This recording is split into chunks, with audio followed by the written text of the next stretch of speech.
What's up everyone? I hope you're having a fantastic day. Today's video is a viewer requested one. A couple of weeks ago I made a video on dealing with rejection with partnership and with sponsorship and things like that. So the obvious follow-on question from that is, we're over here dealing with rejection, how do we go about applying and what do we look for?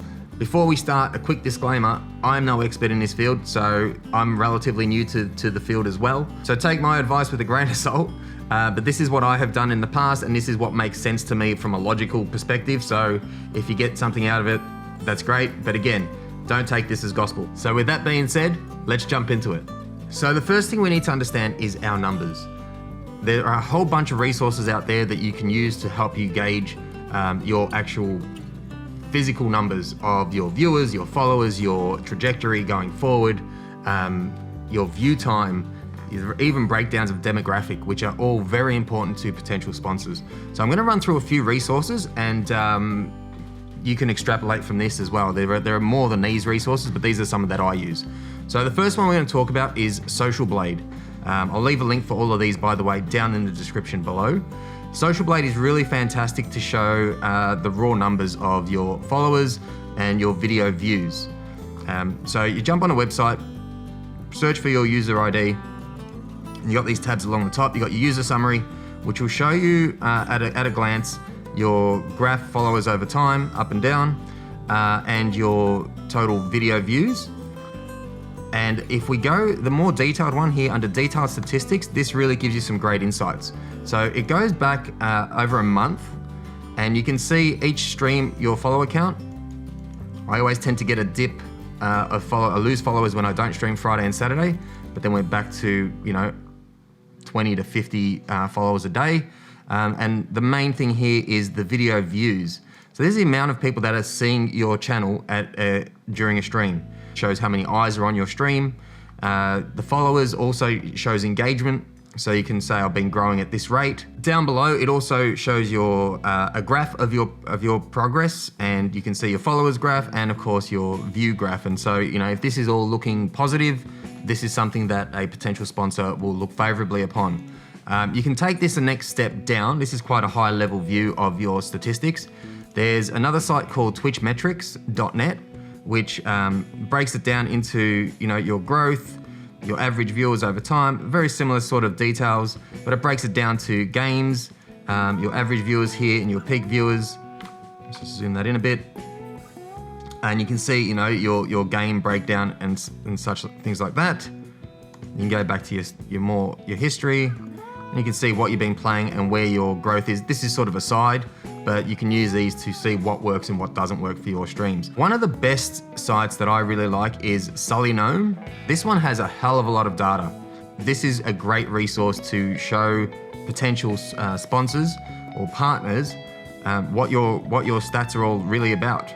You can see here up the top, what rank of a game you've been. You can say to them that yes, I stream and I have this many viewers, but I'm at the top of the directory, or I'm 5th on the directory, or I'm 20th, whatever. You've got absolute full breakdown here of, you can expand, you can see your graphs, and you can see it over time. You can expand this out down the bottom and get a more detailed view.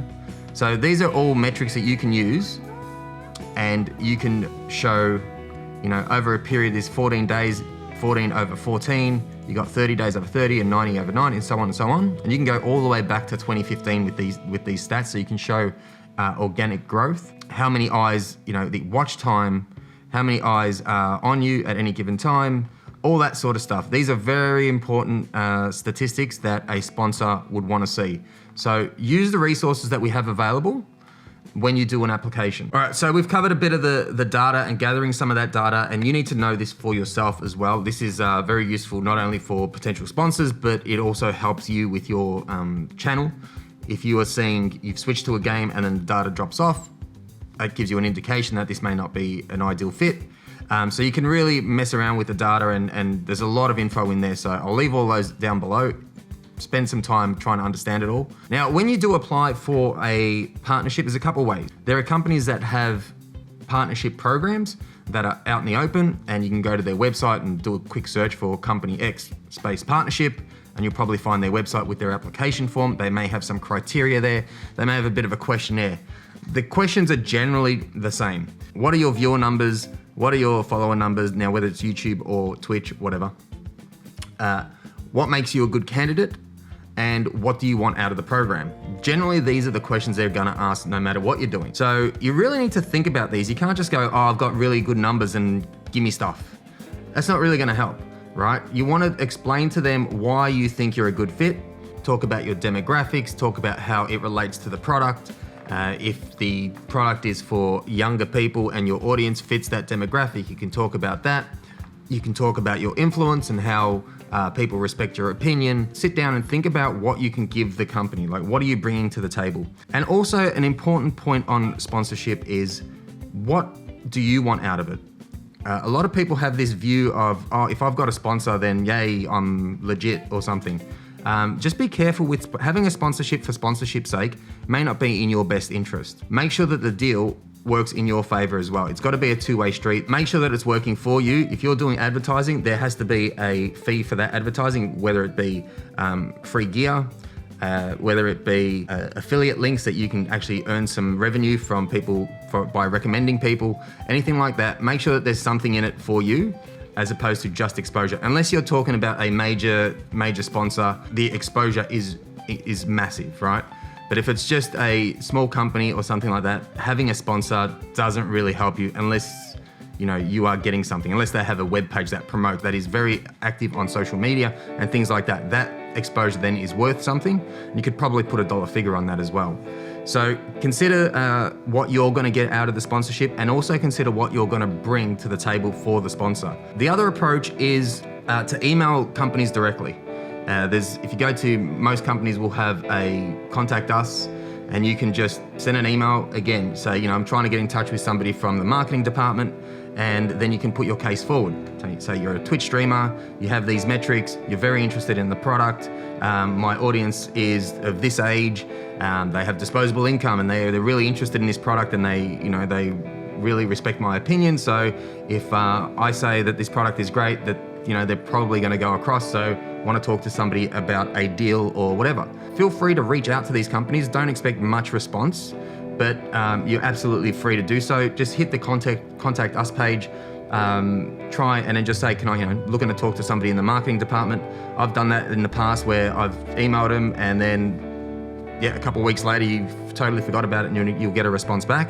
It's always something worth trying. And once you know your metrics and you've gone through the websites and you found your statistics and your metrics, it's very easy for you to just effectively cookie cutter it, right? And say, company X, company Y, this is my stuff, this is what I'm doing, this is what I'm interested in, this is the sort of content I produce, I believe it's a good fit because X. So really think about what you're doing, before you just randomly apply, have a good think about how you're going to approach it. Try to find companies that are a good fit for your content and your audience.